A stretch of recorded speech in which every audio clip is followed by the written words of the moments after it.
बेटा आज अपन दो टर्म्स डिस्कस करने वाले हैं for +1 commerce. One is your debtor and another is your creditor. Already बेटा अपन ने पहले बिजनेस ट्रांजैक्शन अपन ने किए हैं, लेन देन को ट्रांजैक्शन बोलते हैं। दो प्रकार के लेन देन होते हैं, one is your cash transaction, another is your credit transaction. Cash को हिंदी में बोलते हैं नगद और उधारी को, क्रेडिट को बोलते हैं उधार। ठीक है, what is the difference?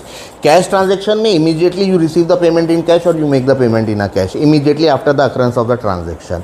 In credit transaction you make a promise to make a payment in cash और to receive a payment in future in cash. Okay, now the two terms are there, one is your debtor and another is your creditor. Now what do you mean by debtor? A person to whom you had sold the goods on credit. जब उसको उधारी में आपने सामान बेचे हो तो बाद में आपको उससे क्या करना है? पेमेंट रिसीव करना है।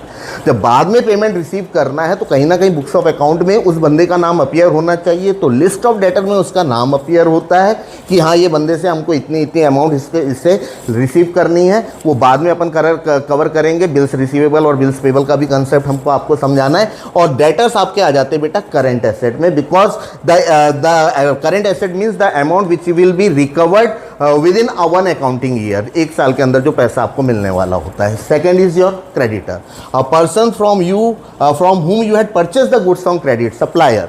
ठीक है, आपने उधारी में लिया है। Now it is your responsibility, it is your liability to make a payment to him in a future. तो ये आपकी क्या हो जाती है? करंट लाइबिलिटी हो जाती है। And that person is known as a creditor and the list of debtor is known as a sundry debtors and the list of creditor is known as a sundry creditors. Okay, keep smiling and stay blessed.